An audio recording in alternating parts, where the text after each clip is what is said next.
This clip I'm about to show you is pretty ridiculous, but I thought I must share it because it is also hilarious. Tucker Carlson of Fox did an interview with Kurt Eichenwald, a man who has claimed to have had at least 2 seizures due to tweets. Watch Carlson completely annihilate this idiot. Thanks for having me.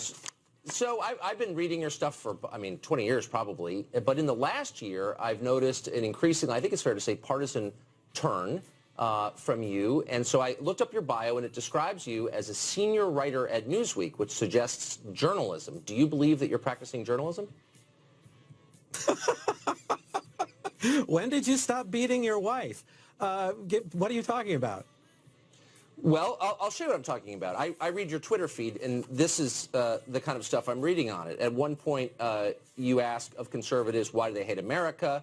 You describe Trump as, quote, stupid and lazy.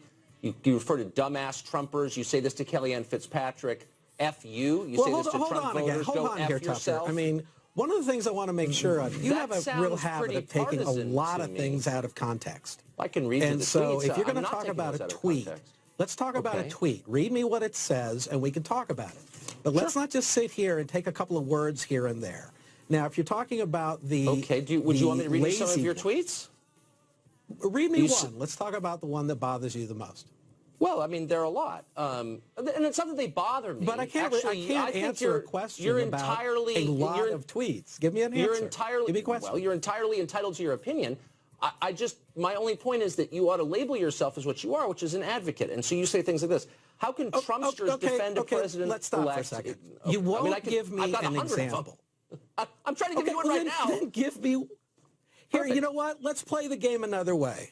I spent a little while just sort of doing some research on you. Why don't you answer? Let me ask you this question, if you would. Tucker Carlson falsehoods. Okay. And I can sit here and I can read them to you one at a time. I appreciate it. And we can talk about what you have to say. That's pretty good.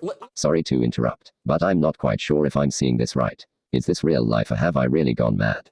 This is a grown man presenting a binder full of apparent falsehoods made by Tucker Carlson. I cannot ever imagine why Tucker Carlson might laugh at this poor man. He's quite obviously disabled.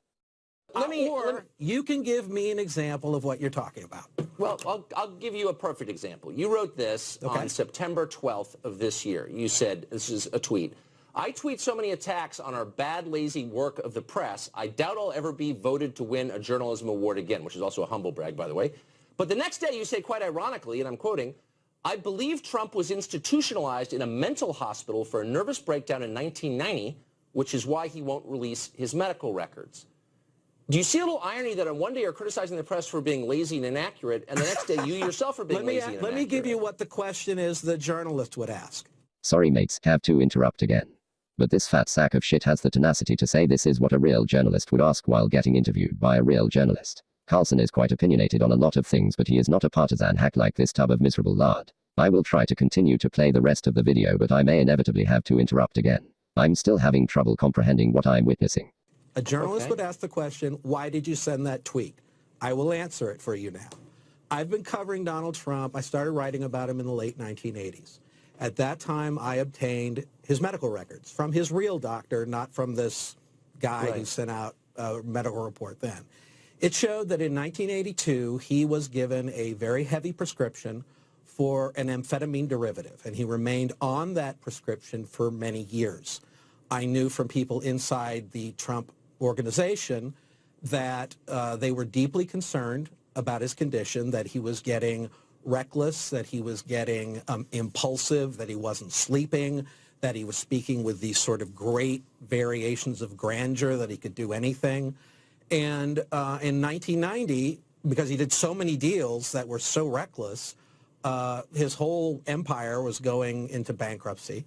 And he was going through a divorce, and I was told that there was, and now, let me say, I'm talking about reporting process.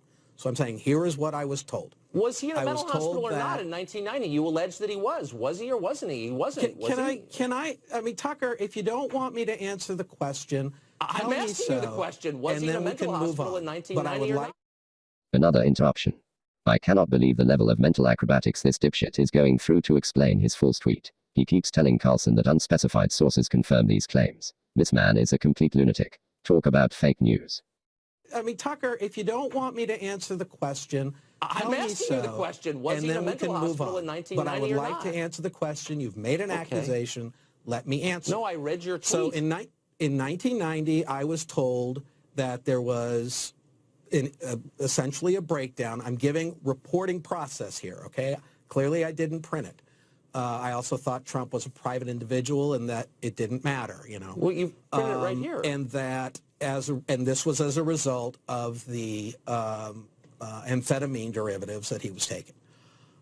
Many, many years pass, and we have now the election. Now, up until that point, prior to the election, this is a very long story. You said he was in a mental hospital in 1990. Was he or wasn't he? It's a really simple question. Sorry to interrupt again, but this guy is starting to get under my skin.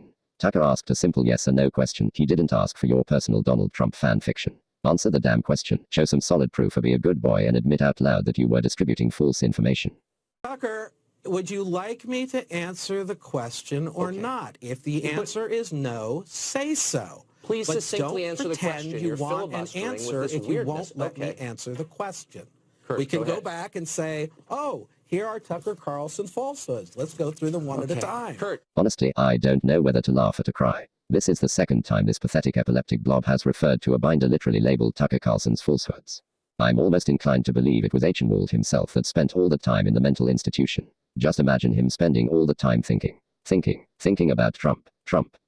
I urge you, I will send these to you. You can put them on the Fox News website. Okay. Do you want me to answer the question or not?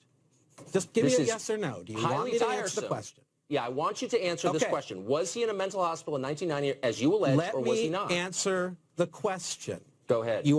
Look, you're not fooling anybody. You're trying to stop me from giving the answer. So let me give you the answer. This is a little nutty. I got to be honest. I'm asking you a very I also noticed earlier this week you take people off the air when you don't like what they're saying. So let's keep me on the air. Let's finish this. You're making accusations against me. I have the right to respond. I'm reading what you wrote. You described Trump as a, quote, paranoid, unstable man. Nobody is getting fooled by this. You're not letting me answer the question.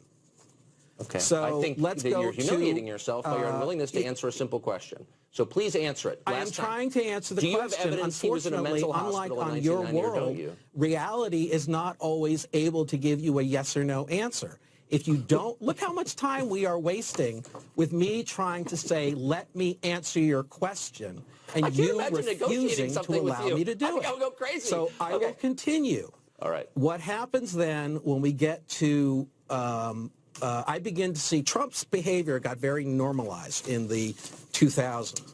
During the presidential election, I begin to see the same behavior, the impulsiveness, the lack of sleep. I mean, that's the same thing that he was doing. This is just stupid, Kurt. I'm sorry. Nobody's getting anything out of this. I'm asking you a plain question. You're not answering or filibustering.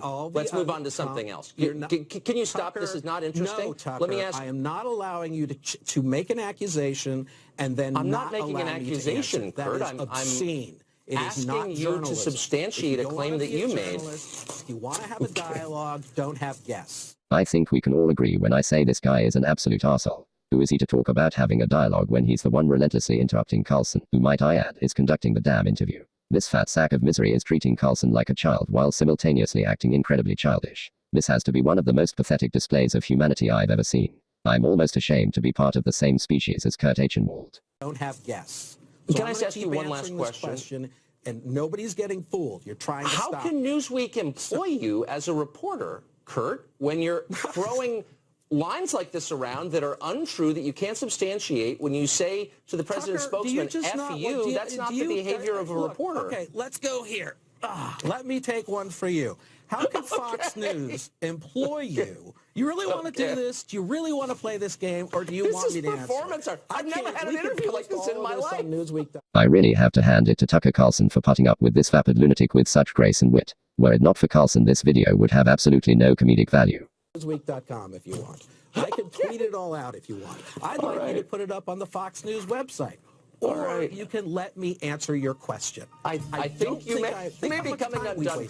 How about this? I'm going to give you 30 seconds to answer this question. Do you have evidence that he was institutionalized in a mental hospital in 1990? 30 seconds. This is utterly brutal now.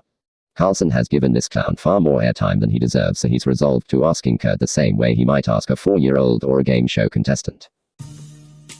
Okay, I will say this, because it's a message I've got from people from the CIA.